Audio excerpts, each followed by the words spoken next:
سلام، پوریا سلطانی هستم. قرار راجع به خواص تساوی یاد بگیریم. به طور دقیق‌تر قرار راجع به خواص تساوی های عددی یاد بگیریم.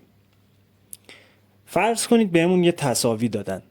میخوایم ببینیم چه کارهای مجازیم که روی اون تساوی انجام بدیم. مثلا A مساوی B. ما میتونیم به طرفین تساوی هر عددی که میخوایم اضافه کنیم و همچنان تساوی برقرار بمونه. مثلا 1 = 1 رو بهمون دادن، به طرفینش 2 اضافه میکنیم. همونطور که میبینید تساوی همچنان برقراره. یا میتونیم هر عددی که میخوایم از طرفین تساوی کم کنیم، یا هر عددی که میخوایم به طرفین تساوی ضرب کنیم و همونطور که توی مثال میبینید همچنان اون تساوی برقرار خواهد موند. و اما در مورد تقسیم یه شرطی وجود داره. ما نمیتونیم طرفین تساوی رو بر هر عددی که میخوایم تقسیم کنیم. در واقع بر هر عددی میشه تقسیم کرد به جز 0. یعنی باید مطمئن بشیم عددی که طرفین تساوی رو برش تقسیم میکنیم 0 نباشه. مثلا 6 مساوی 6 و ما میتونیم طرفین رو تقسیم بر 3 بکنیم چون که 3 مخالف 0.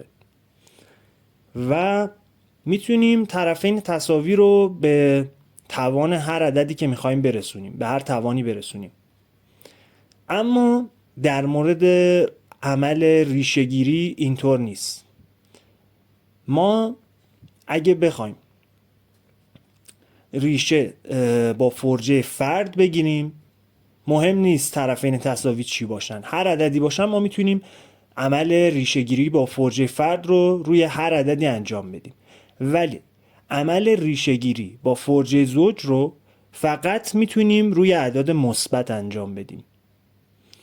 و دیگه اینکه ما اینو میدونیم که میشه هر عددی رو با 0 جمع کرد و اون عدد دوباره با خودش مساوی بمونه. یعنی فرض کنید ما یه A داریم، یه عدد A رو با 0 جمع کنیم باز برابر با A. حالا فرض کنید من یه عدد دلخواه مثل C رو به A اضافه میکنم و بعدش کم میکنم. من یه عدد رو یه بار اضافه کردم، همون عدد رو کم کردم. اضافه و کم کردن یه عدد یکسان مثل این میمونی که 0 رو اضافه کنم به عدد. پس همچنان A به علاوه C منهای C با خود A برابره. و من میدونم که مجازم هر عددی رو در 1 ضرب کنم و اون عدد دوباره با خودش مساوی میمونه. در واقع از این میشه به یه شکل دیگه هم استفاده کرد. فرض کنید من A رو ضرب در یه عدد دلخواه مثل C میکنم و بعد همین عبارت رو تقسیم بر C میکنم. حالا ضرب در C تقسیم بر C، یه بار C رو ضرب کردم یه بار تقسیم کردم. من میدونم که C تقسیم بر C میشه 1. پس اگه من یه عدد رو یه بار ضرب کنم یه بار تقسیم کنم انگار که اون عدد A همو ضرب در 1 کردم و اینم کار مجازیه. و از دیگر خاصیت‌های تساوی‌ها اینه که اگه سمت چپ و راست تساوی‌ها رو جابجا بکنید باز هم اون تساوی‌ها برقرار خواهند موند. همونطور هم که تو مثال می‌بینید مشکلی پیش نمیاره یعنی. و به این خاصیت میگن خاصیت تقارنی. و از دیگر خاصیت‌های تساوی آخرین خاصیتی که امروز بهش اشاره می‌کنم اینه که فرض کنید 2 تا تساوی داریم. A مساوی B و B مساوی C. میتونم از این تساوی ها نتیجه بگیرم که A مساوی C و به این خاصیت میگن خاصیت تعدی.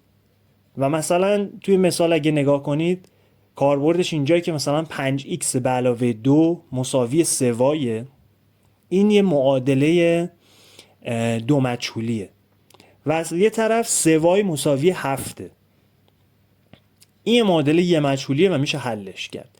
حالا از اونجایی که 5x به علاوه 2 مساوی 3y 3y مساوی 7 طبق اون خاصیت تعدی تساوی ها میتونم بگم 5x به علاوه 2 هم مساوی 7 و این دیگه الان یه معادله مجهوله و میشه حلش کرد.